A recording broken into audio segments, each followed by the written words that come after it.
Hello students, मैं पल्लवी कारोलिया विकास coaching classes से।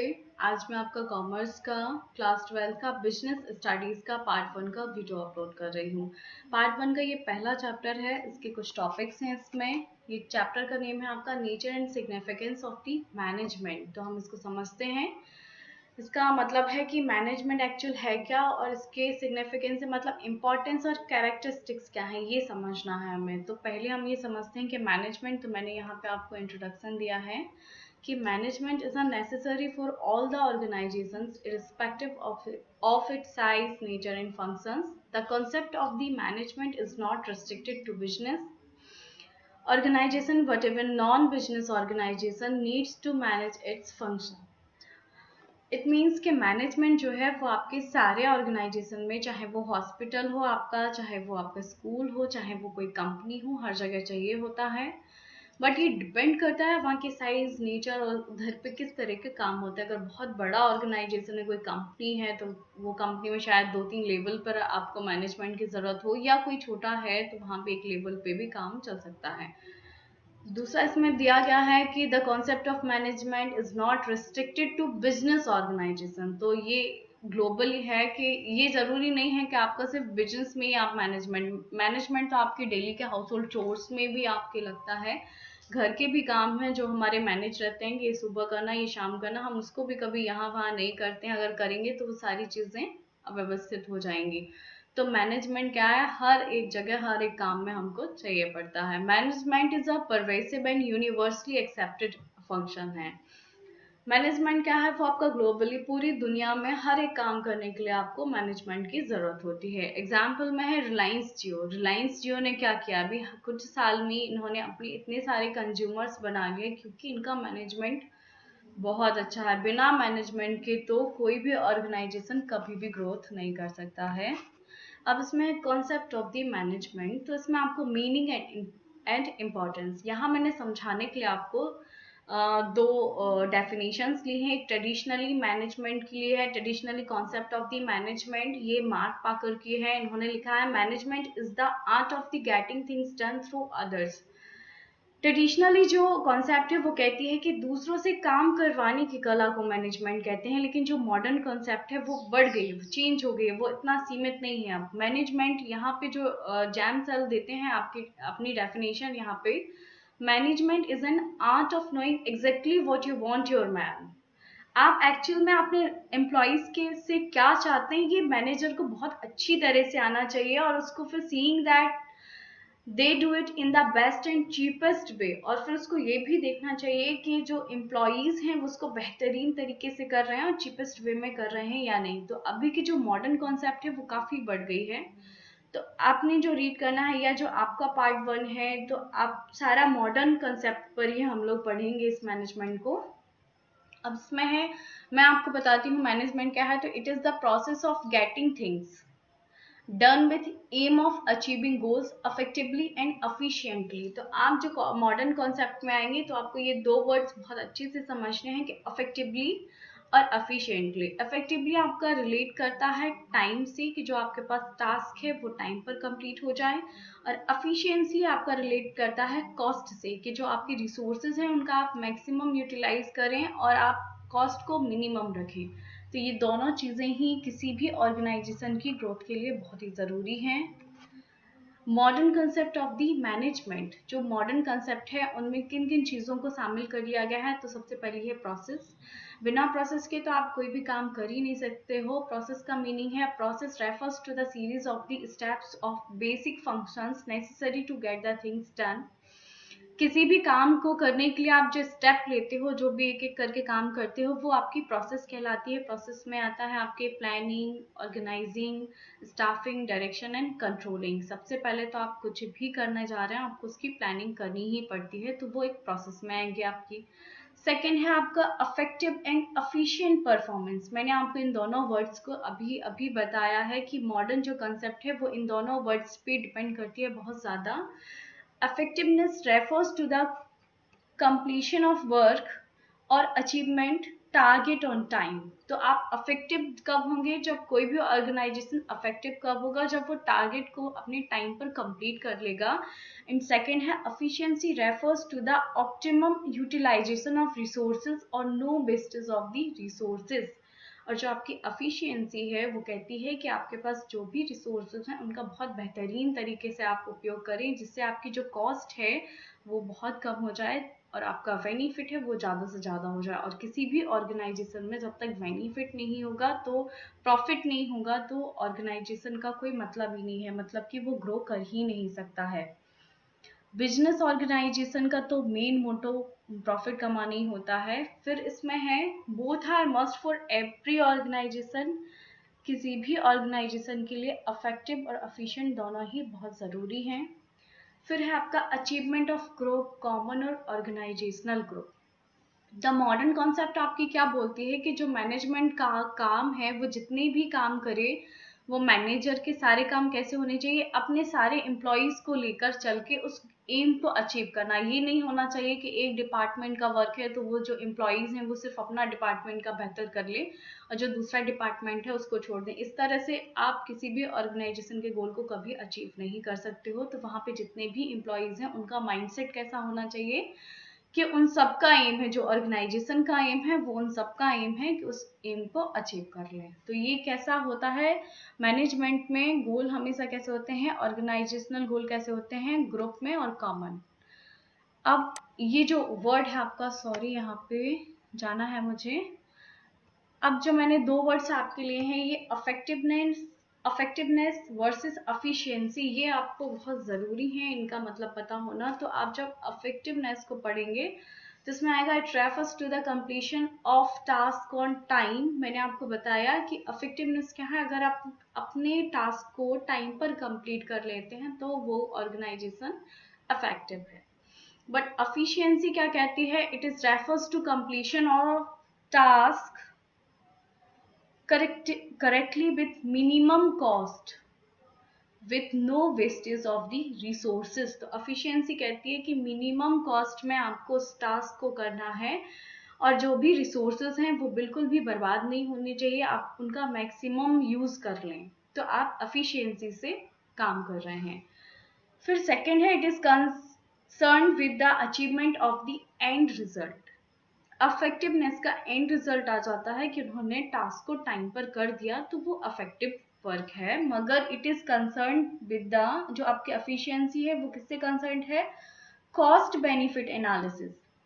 वो ये कहते हैं कि जब आप कुछ चीज़ को सेल करेंगे फिर आपकी कितनी बेनिफिट निकल रही है, उससे एफिशिएंसी का पता चलेगा। अगर आपकी कॉस्ट कम होगी तभी आपको बेनिफिट ज़्यादा होगा, अगर आपकी कॉस्ट बढ़ जाती है तो बेनिफिट नहीं होगा, तो आप एफिशिएंसी से काम नहीं कर रहे हैं। इफेक्टिवनेस है producing target production on time, मतलब कि इफेक्टिवनेस है प्रोडक्शन को टाइम पर आप करिएगा। एंड एफिशिएंसी कहती है producing target production to its minimum cost. Efficiency आपकी किससे रिलेट करती है, कॉस्ट से। तो जितने कम से कम में हो आप अपने प्रोडक्शन को कंप्लीट कर लीजिएगा।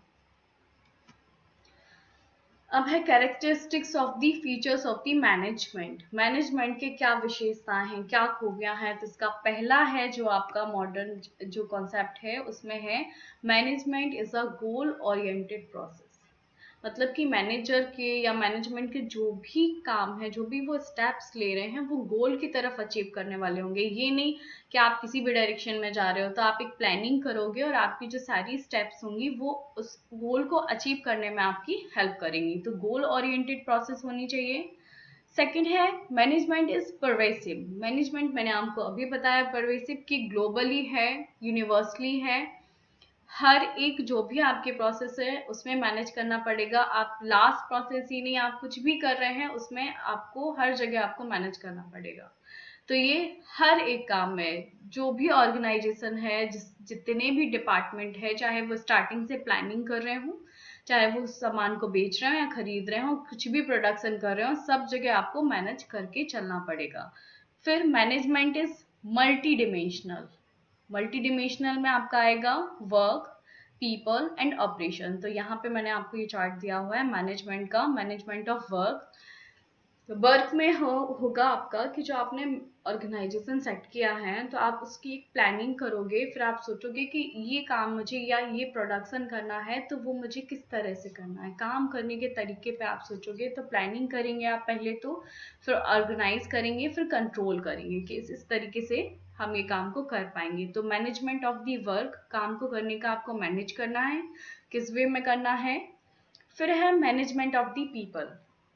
अब आपका कोई भी काम है तो वो मशीनरीज है, लेकिन मशीनरीज को चलाने के लिए कौन, एम्प्लॉयज चाहिए आपको, तो ह्यूमन रिसोर्सेज। तो ह्यूमन रिसोर्सेज को भी आपको मैनेज करना पड़ेगा। ऐसा नहीं होगा कि आपने एम्प्लॉयज लाकर रख दिए, अब उनको देखना भी पड़ेगा कि वो कर रहे हैं या नहीं। तो मैनेजमेंट ऑफ पीपल में क्या है, पहला तो स्टाफिंग है आपका, कि आपके पास एम्प्लॉयज उस काम से रिलेटेड जो है या नहीं, वो आपने मैनेज करनी है, आपको स्टाफ लाना है। फिर उसमें आएगा डायरेक्टिंग। आपको फिर उन जो एम्प्लॉयज हैं उनको आपको डायरेक्शन देना होगा कि उन्हें किस तरह से काम करना है।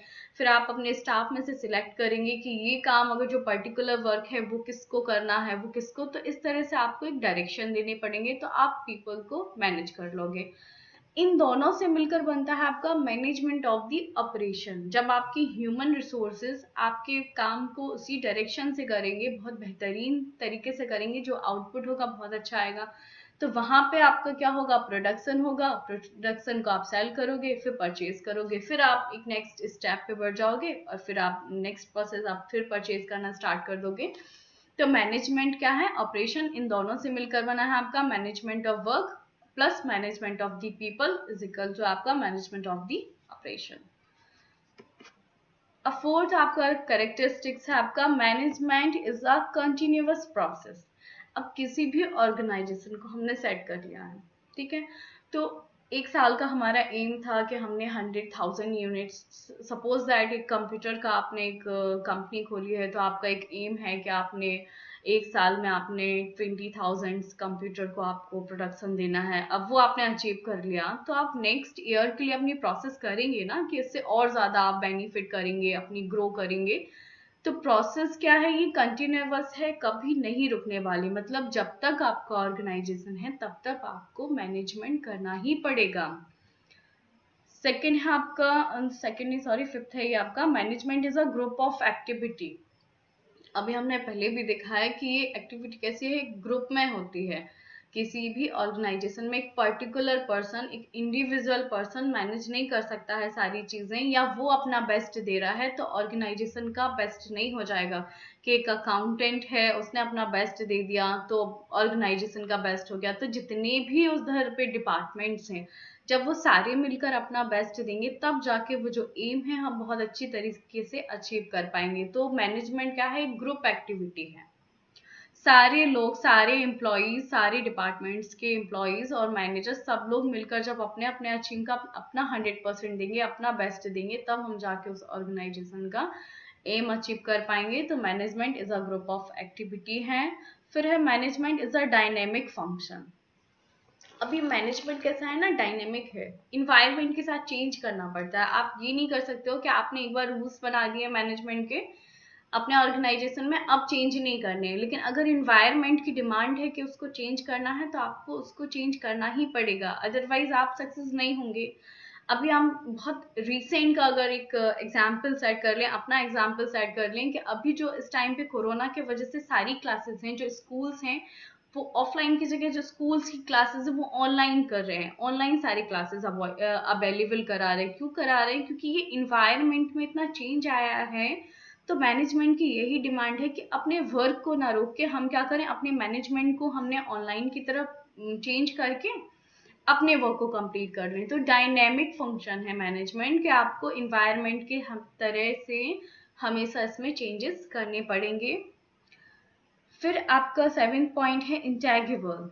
ये मतलब कि आप, ऐसा कुछ नहीं है, एनवायरनमेंट कोई गैजेट नहीं है, I am so sorry, management, management कोई गैजेट नहीं है कि आप इसको एक जगह रख दिया, आपको दिख रहा है सारी चीजें, कोई मशीनरी नहीं है कि वो सब कुछ मैनेज कर लेगी। ये दिखता नहीं है, वो तो आप एक फील करने वाली चीज है। और मेनली क्या है ना, जब इसके एंड रिजल्ट पे हम पहुंचते हैं तब हमें समझ आता है कि हमने बहुत अच्छे तरीके से मैनेज किया या नहीं। तो एंड रिजल्ट पे हमें पता चलता है। तो इंटेग्रेबल है जैसे कि आप किसी स्कूल में ही जाते हैं, अगर वहाँ सारी चीज़ें, सारे क्लासेस, प्रिंसिपल ऑफिस या स्टाफिंग सब कुछ आपको एक बहुत बेहतर स्मूथली चलते हुए दिखेगा, तो आपको लगेगा, आप मतलब फीलिंग आएगी कि बहुत ही बेहतरीन मैनेजमेंट है यहाँ का। और वहीं अगर आप कहीं जाते हैं दूसरी जगह, कहीं हॉस्पिटल में जाते हैं, अटेंडर हैं या डॉक्टर्स हैं, वो आपको नहीं मिलते हैं या आपको समझ नहीं आता है कि कहाँ क्या है, तो आपको लगेगा कि इस जगह का मैनेजमेंट बहुत ही खराब है। तो वो फील करने वाली बात है। ये इंटेग्रेबल है, आप इसको देख नहीं सकते हैं, सिर्फ फील कर सकते हैं। फिर है कंपोजिट प्रोसेस। मैनेजमेंट जो है ना वो कंपोजिट है। अभी हमने पढ़ा कि मैनेजमेंट में आपका होता है प्लानिंग, जो प्रोसेस है उसकी प्लानिंग है, ऑर्गेनाइजिंग है, स्टाफिंग है आपका, और डायरेक्शन एंड कंट्रोलिंग है। तो ये सारी चीज़ें जो है ना इंटरडिपेंडेंट है, ये इंडिपेंडेंट नहीं है। आप इंडिपेंडेंटली सिर्फ एक प्रोसेस को बहुत अच्छी तरीके से करना चाह रहे हैं तो वो दूसरी उससे जुड़ी हुई है, अगर दूसरे को नहीं करेंगे तो वो आपका जो है वो मैनेजमेंट सारा अफेक्ट कर जाएगा। जैसे ह्यूमन रिसोर्सेज हैं, आपका स्टाफ है, तो उनको डायरेक्शन आप दे रहे हो, तो डायरेक्शन आप उन्हीं को दे रहे हो, फिर कंट्रोल भी आप उन्हीं को कर रहे हो।